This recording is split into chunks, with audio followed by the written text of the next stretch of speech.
گرمیوں کا سما رہتا ہے، میری تو اب بس ہو چکی تھی۔ مجھے روز کمرے میں بند کر کے ہیٹر چلا دیا جاتا تھا۔ اب میں نے سوچ لیا تھا کہ شوہر کی کوئی بات نہیں مانوں گی۔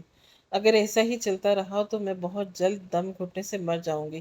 آج میں کمرے میں بند ہوئی تو جان بوجھ کر ہیٹر خراب کر دیا، مگر میرا شوہر اسی دن نیا ہیٹر لے آیا۔ اب میں نے ایک ترکیب سوچی تھی۔ شوہر جیسے ہی کام پر گیا، میں بازار جا کر ایک کیمرے والا آدمی کو پکڑ لائی اور اسے پیسے دے کر گھر کے سارے کیمرے خراب کروا دیے۔ شوہر کو پتہ بھی نہ چلا، کیونکہ ان کو اب یقین تھا کہ میں ایسا کچھ نہیں کروں گی، لیکن مجھے وہ راز جاننا تھا جس کی وجہ سے میری یہ حالت مرنے والی ہوئی تھی۔ میرا شوہر مجھے مرنے بھی نہ دیتا تھا۔ اگلے روز میں نے اپنے میلے کپڑے کی جگہ دوسرے کپڑے رکھ دیے۔ شوہر وہ سوٹ لے کر رات کو ہی گھر سے نکل گیا۔ میں نے اس کا پیچھا کیا تو وہ ایک فیکٹری میں داخل ہوا۔ وہاں جاتے ہی میرے سوٹ کو ایک بڑی سی مشین میں ڈال دیا۔ اس کے بعد نہ جانے وہ اور کیا ڈالا تھا، میں نے نہیں جانتی تھی۔ خیر تھوڑی دیر کے بعد وہاں سے ایک مخلول تیار ہو کر نکلا۔ میں نے ایک شیشی اٹھا کر سونگھی تو اس میں ایک خوشبو تھی۔ اب مجھے معاملہ کچھ سمجھ میں آ رہا تھا۔ میں ایک دم سے اپنے شوہر کے سامنے چلی گئی اور مجھے دیکھتے ہی گھبرا گیا۔ ڈانٹ کر وہاں سے بھیجنا چاہتا تھا، کیونکہ وہاں بہت سارے مزدور کام کر رہے تھے، لیکن میں نے نہ گئی، اسے سچ بتانے کا کہا، ورنہ اسے دھمکی دی کہ میں اسے چھوڑ کر چلی جاؤں گی یا پھر اپنی جان لے لوں گی۔ یہ سنتے ہی شوہر پریشان ہو گیا۔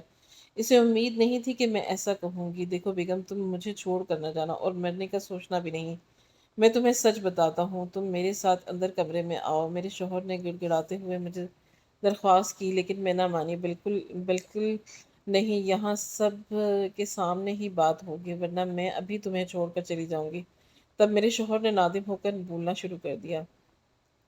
سچ تو یہ ہے کہ میں تم سے کبھی بھی شادی نہیں کرنا چاہتا تھا۔ میں ابھی بھی بہت پیسہ کمانا چاہتا تھا۔ پھر مجھے اتفاق سے تم ملی، تم سے مجھے ایک عجیب سے خوشبو آئی، حالانکہ وہ گرمیوں کے دن تھے اور تمہارے بدن میں سے پسینہ آ رہا تھا۔ میں اس وقت ایک پرفیوم کی فیکٹری میں کام کرتا تھا، مگر تمہارے پسینے میں قدرتی ایسی خوشبو تھی جس میں کچھ کیمیکل ملا کر ایک پرفیوم تیار کر سکتا تھا۔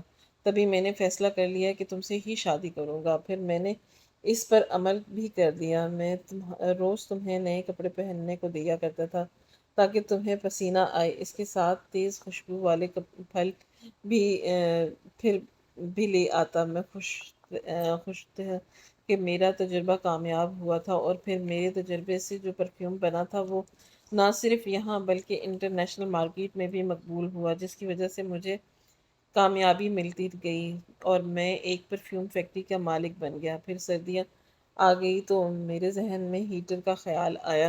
جب سردی لگتی تو میں جان بوجھ کر تمہیں کمرے میں بند کر دیتا۔ ہر طرف سے میرا فائدہ ہو رہا تھا اور میں بہت خوش تھا۔ اس دن تم بیمار ہو گئی تو میں پریشان ہو گیا تھا۔ اگر تمہیں کچھ ہو گیا تو میرا سارا بزنس ڈوب جائے گا، اور میں خود اولاد نہیں ہونے دے رہا تھا۔ اگر بچہ ہو جاتا تو تم بھی مصروف ہوتی، میں کام نہ کروا پاتا، کیا پتا بچے کے بعد پسینے کی خوشبو بدبو میں تبدیل ہو جاتی۔ اس لیے میں تمہیں جوس میں حمل نہ ہونے کی دوا ملا کر دیتا تھا، اور دیکھو آج ہم بہت امیر ہیں، اب ہم دونوں مل کر عیش کریں گے۔ اپنے شوہر کی باتیں سن کر میرا تو دماغ ہی چکرا گیا۔ میں نے اسی وقت اس کی بات مان لی، مگر پھر بعد میں دیکھا کہ وہ ایک اچھی بھلی لڑکی کے ساتھ شادی کے بعد نفسیاتی بنانے اور کاروبار کے لالچ میں سے بچہ روکنے کی دوا کھلانے کے جرم میں گرفتار کروا دیا اور خلا کا نوٹس بھی دے دیا۔ اس سب کا میں نے اپنے باپ کو بھی ہی قصوروار ٹھہرایا تھا، کیونکہ انہوں نے اس وقت 5 لاکھ لے کر میری اس آدمی سے شادی کر دی تھی، اور یہ بات مجھے اب پتہ چلی تھی۔ عدالت کے ذریعے میں نے خلا لے لی۔ میں ایسے آدمی کے ساتھ نہیں رہنا چاہتی تھی، اس نے مجھے بہت تکلیف دی تھی۔ میرے شوہر نے میری وجہ سے جتنی بھی رقم کمائی تھی عدالت کے ذریعے وہ سب مجھے مل گئی تھی۔ میرا شوہر یہ صدمہ برداشت نہ کر سکا اور جیل میں ہارٹ اٹیک آنے کی وجہ سے فوت ہو گیا۔ آج میں آزادی سے اپنی زندگی گزار رہی ہوں اور